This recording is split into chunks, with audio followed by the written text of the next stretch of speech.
জুলাই এই ঘটনাটা আসলে মানুষের পারসেপশনে এটাই ছিল, বিভিন্ন টিভি হাউসে এটাই প্রচার হয়েছিল যে 3 সমন্বয়ক গিয়ে হচ্ছে 3 মন্ত্রীর সাথে দেখা করে সব দাবি যেহেতু মেনে নেওয়া হয়েছে, সুতরাং আন্দোলন শুনতে পাওয়া যাচ্ছে, আন্দোলন প্রত্যাহার করা হয়েছে এবং শাটডাউন কর্মসূচি প্রত্যাহার করা হয়েছে।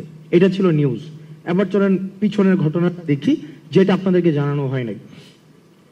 ওই ঘটনার পূর্বে যখন আবু সাইদকে যেদিন মেরে ফেলা হয়, ঠিক ওই দিন আমরা সিদ্ধান্ত নেই যে আমরা কোনো ধরনের সংলাপে আমরা যাব না। আমরা সেদিনই বলেছি যে রক্ত মারিয়ে কোনো সংলাপ নয়।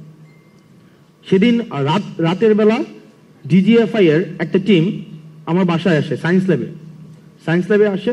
সায়েন্স ল্যাবের একদম মোড়ে হচ্ছে আমার বাসা। আর সেখান থেকে আমাদের 2 জনকে উঠিয়ে নিয়ে যায়। অর্থাৎ আমাদেরকে আলাপ আলোচনাটা ছিল এমন যে আমরা যদি তাদেরকে কোঅপারেট না করি তাহলে আমার তখন আমার আপা মানে শি ওয়াজ এক্সপেক্টিং বেবি, তো তখন দেখা যাচ্ছিল কি আমাদের বাসায়ও একটা হচ্ছে টিম পাঠানো হয়েছে। আর আমার বাসাটা হচ্ছে আমার বাসায় মা একা থাকেন আর বোন ছিল বাসায়। তো আমাদেরকে বলা হচ্ছিল যে অন্তত 1 মিনিট দেখা করতে হবে, অন্তত 1 মিনিট, সেটা হচ্ছে ইন্টারকন্টিনেন্টাল হোটেলে দেখা করতে হবে। কারণ এর আগের দিন আমরা জানি যে আমাদের ক্যাম্পাসে আমাদের যারা শিক্ষার্থী ছিল তাদেরকে নগ্নভাবে পিটিয়েছে ছাত্রলীগ, যুবলীগ। তো আমরা বলেছিলাম যে অসম্ভব, আমরা কোনোভাবেই আপনাদের সাথে কোনো আলোচনায় বসতে পারি না। পরে আমাদের বাসায় এসে হচ্ছে আমি সার্জিস একসাথে ছিলাম, আমাদেরকে উঠিয়ে নিয়ে যাওয়া হয়। এবং এখনো পর্যন্ত আপনারা যারা জার্নালিস্ট আছেন আপনারা খোঁজ নিলে পারেন, সেটা হচ্ছে আমাদেরকে সরাসরি হচ্ছে যে যমুনা পদ্মাতে নিয়ে যাওয়া হয়। আমরা পদ্মাতে যাই, সাথেই 3 জন মন্ত্রী হচ্ছে পদ্মাতে প্রবেশ করেন। তৎকালীন সভামন্ত্রী নওফেল, আনিসুর, ওই যে আইনমন্ত্রী ছিলেন আনিসুল হক, তারপরে হচ্ছে যে আরাফাত, এই 3 জন সাথে প্রবেশ করেন। তো আমরা ডিজিএফ এর যে প্রতিনিধি দলটা ছিল আমরা বলি যে আপনারা এই 3 জনের সাথে আমরা কোনোভাবেই বসতে পারি না, আপনারা আমাদেরকে ভয়ভীতি দেখিয়ে এখানে নিয়ে আসছেন, অসম্ভব, কোনোভাবে আমরা এখানে বসবো না।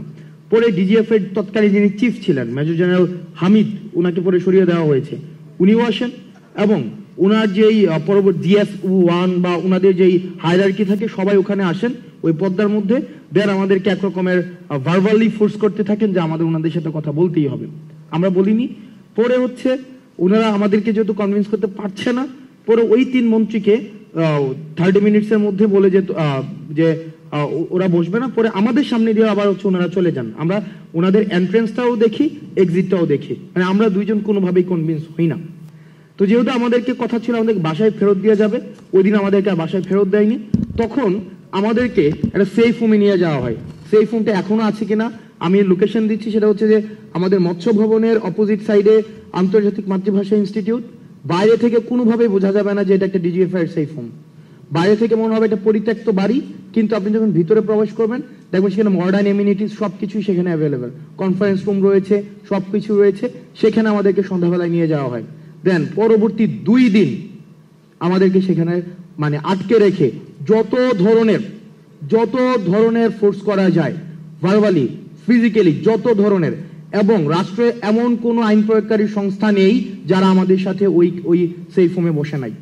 এবং মেন্টালি যত ধরনের টর্চার করা যায়। একবার আমাকে বলে যে সার্জিস রাজি হয়ে গিয়েছে, সুতরাং তুমি যদি রাজি না হও তাহলে তোমার ভবিষ্যৎ তুমি দেখবা। এবং আমরা সেখানে মিডিয়ার ভূমিকাটাই পড়ে আসছি। আজকে আমরা মিডিয়াকে দেখছি সব জায়গায়। আমি মিডিয়ার উপরে প্রচন্ড পরিমাণ ক্ষুব্ধ, ওই মিডিয়ার প্রতি আমার ক্ষুব্ধতার জায়গাটা কোথায় সেটা আমি একটু পরে বলছি। এবং সেখানে হচ্ছে আমাদেরকে কেরিয়ার সেটেল করে দেওয়ার কথা হয় যে দেখো এখানে যে প্রত্যেকটা মানুষ মারা যাচ্ছে সবগুলোর দায়ভার কিন্তু তোমাদেরকে নিতে হবে, সবগুলোর দায়ভার। কিন্তু আমি আসিফ নাইদের সাথে আমাদের যোগাযোগ হয় না, কারণ আমাদের ফোন ছিল না। আমরা বারবার চেষ্টা করছিলাম আমরা যোগাযোগ করব, আমরা কোনোভাবেই তাদেরকে আমরা সংযোগ করতে পারছিলাম না।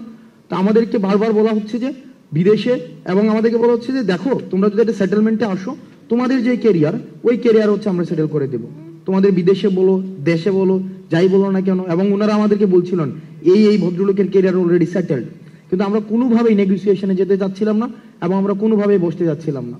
তো সর্বশেষ আমাদেরকে ওই দিন আমি হাসিবকে নিয়ে আসি, কারণ আমি কোনোভাবেই আমি বিষয়টাকে যে কিভাবে অ্যাড্রেস করবো। তো হাসিব আমার সাথে ফোনে যোগাযোগ করে হাসিব নিয়ে আসে। হাসিব যেহেতু মাদ্রাসার স্টুডেন্ট ছিল, হাসিবের প্রতি আরো বেশি তাদের ক্ষোভটা বেশি ছিল। দেন সর্বশেষ স্টোরি শর্ট করি, সেটা হচ্ছে যে সর্বশেষ আবার ডিজিএফআই এর একদম পুরা যে টিমটা, ওই টিমটা ওখানে আসেন। ওই দিন হচ্ছে যেদিন আমরা পদ্মাতে যাই। তারপরে আমাদের কথা হচ্ছে আমরা সেখানে যাব, কিন্তু মিটিং করব না, আমাদের যে দাবিগুলো আমরা সেই দাবিগুলো দিয়ে আসবো। সেখানে সার্জিস আমাকে বলে যে দেখো ওনারা যেহেতু বলছেন মিডিয়া সেখানে আসবে, সুতরাং আমরা অন্তত মিডিয়ার সামনে আমাদের যেই বর্তমান পরিস্থিতি সেটা আমরা উপস্থাপন করতে পারবো। ওনারা যদি মেরে ফেলবে, কিন্তু আমরা ওখানে উল্টা স্ট্যান্ড নিব। তখন আমরা ওই সিদ্ধান্ত নিয়ে আমরা পদ্মাতে যাই, কিন্তু আমরা একটা মিনিটের জন্য ওনাদের সাথে আমরা কোনো বসি নাই। আমরা 8 দফা দাবি, 9 দফা থেকে 8 দফা আসছে, সেটাকেও ওনারা কেটে দিয়েছে, সেটাকেও ডিজিএফআই নিজে কেটে দিয়েছে। এবং আমাদেরকে যখন আমরা আসছি নিচে আসার পর আমরা দেখলাম মিডিয়ার এখানে যারা যারা আছেন, এই ক্যামেরাগুলোর লোগো সহ মিডিয়া, তাদেরকেও আমরা সেদিন সেখানে দেখেছিলাম। এবং আমরা সেখানে আমাদের সাথে যা হয়েছিল আমরা স্পষ্টভাবে সেই ঘটনাগুলাই বলেছিলাম। দুঃখজনক